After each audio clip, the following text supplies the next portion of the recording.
मित्रों, हिंदू धर्म शास्त्रों में समय को बहुत ही शक्तिशाली बताया गया है। वो समय का पहिया ही है जो मनुष्यों को खुशी, गम, लाभ, हानि और जीवन मृत्यु से परिचित करवाता है।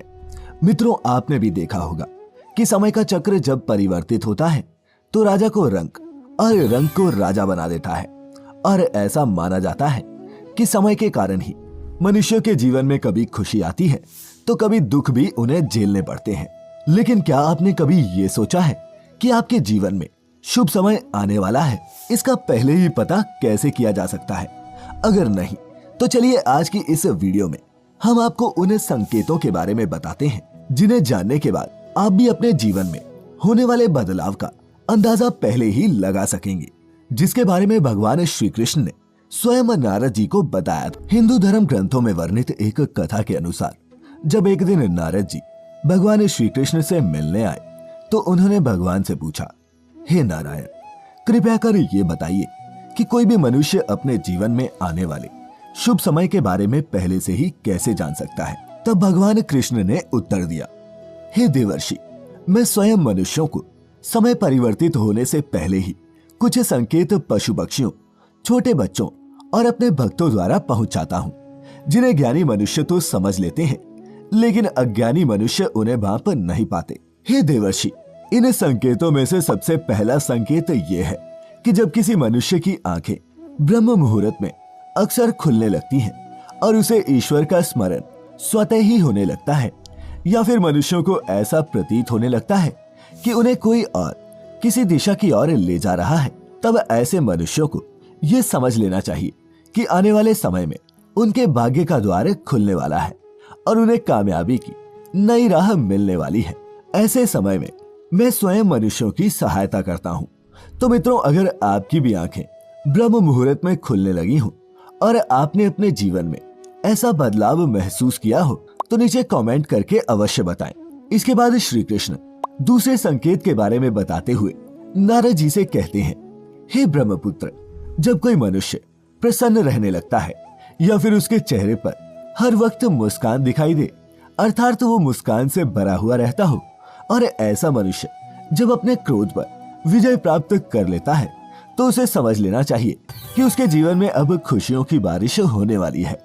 ऐसा मनुष्य जब किसी चीज के बारे में सोचता है तो उसे उम्मीद से भी ज्यादा मिलता है। मित्रों, आपने भी सुना होगा कि प्रसन्नचित्त मनुष्यों के मन में ईश्वर स्वयं वास करते हैं, और ऐसे में जब मनुष्य का मन प्रसन्न रहने लगे तो उसे समझ लेना चाहिए कि उसके जीवन में अच्छे समय का आगमन होने वाला है। इसके आगे भगवान कृष्ण तीसरे संकेत के बारे में बताते हैं कि जब किसी मनुष्य के द्वार पर गौ अर्थात गाय बार बार खाने को आए, या फिर बंदर उसके घर की चीजें अपने आप उठाकर ले जाने लगे, या फिर उसके घर के प्रांगण में बिल्ली बच्चों को जन्म दे, या फिर पक्षी उसके घर में आकर अपना बसेरा बनाए और चहकने लगे,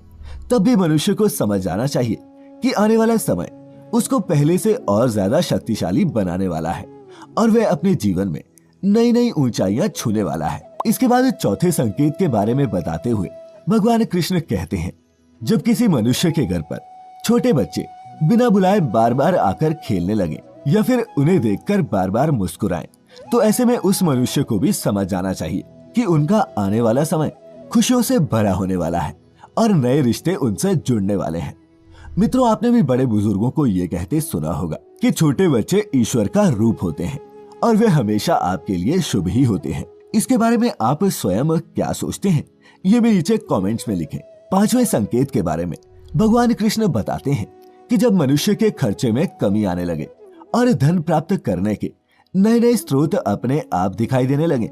ऐसे में उस मनुष्य को यह जान लेना चाहिए कि अब उसका बुरा वक्त जाने वाला है और उसके बाद से उसके घर में स्वयं लक्ष्मी वास करने वाली है। ऐसे में उस मनुष्य को सारी परेशानियों से छुटकारा मिलने वाला है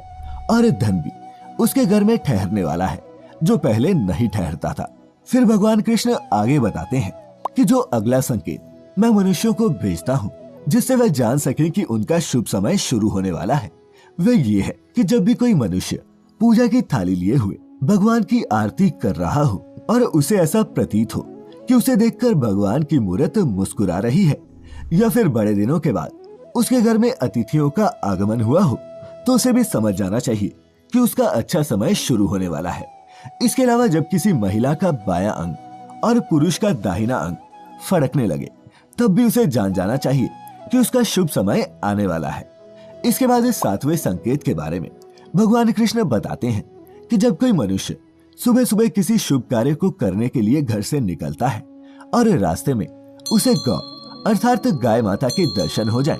या फिर किसी साधु संत द्वारा उसे आशीर्वाद मिल जाए, तो ऐसे में उस मनुष्य को भी समझ जाना चाहिए कि वह जिस काम को करने के लिए घर से निकला है उसका वह काम अवश्य ही पूरा होगा और उस काम को सफल होने से कोई भी नहीं रोक सकता। अंत में भगवान कृष्ण बताते हैं, हे नारद, इन सब के अलावा जब किसी मनुष्य को संध्या के समय जल से भरा पात्र या फिर दूध से भरा पात्र किसी के द्वारा उसे प्राप्त हो या फिर कोई उसे मिठाई दे, तब भी उसे समझ जाना चाहिए कि अब उसके भाग्य खुलने वाले हैं। तो मित्रों, ये थे वो 7 संकेत जिन्हें जानकर या फिर महसूस करके आप अपने आने वाले शुभ समय को भली भांति पहचान सकते हैं। लेकिन भगवान कृष्ण ने ऐसे ही कुछ संकेत और भी बताए हैं जो मनुष्यों के जीवन में आने वाले अशुभ समय के बारे में बताते हैं। यदि आप भगवान कृष्ण द्वारा कहे गए उन अशुभ संकेतों के बारे में भी जानना चाहते हैं तो हमें नीचे कमेंट करके अवश्य बताएं। खैर, आज की हमारी ये प्रस्तुति आपको कैसी लगी ये भी नीचे कमेंट करके अवश्य लिखें। पूजा सामग्री आज के लिए बस इतना ही। अब हमें इजाजत दें। आपका बहुत बहुत शुक्रिया।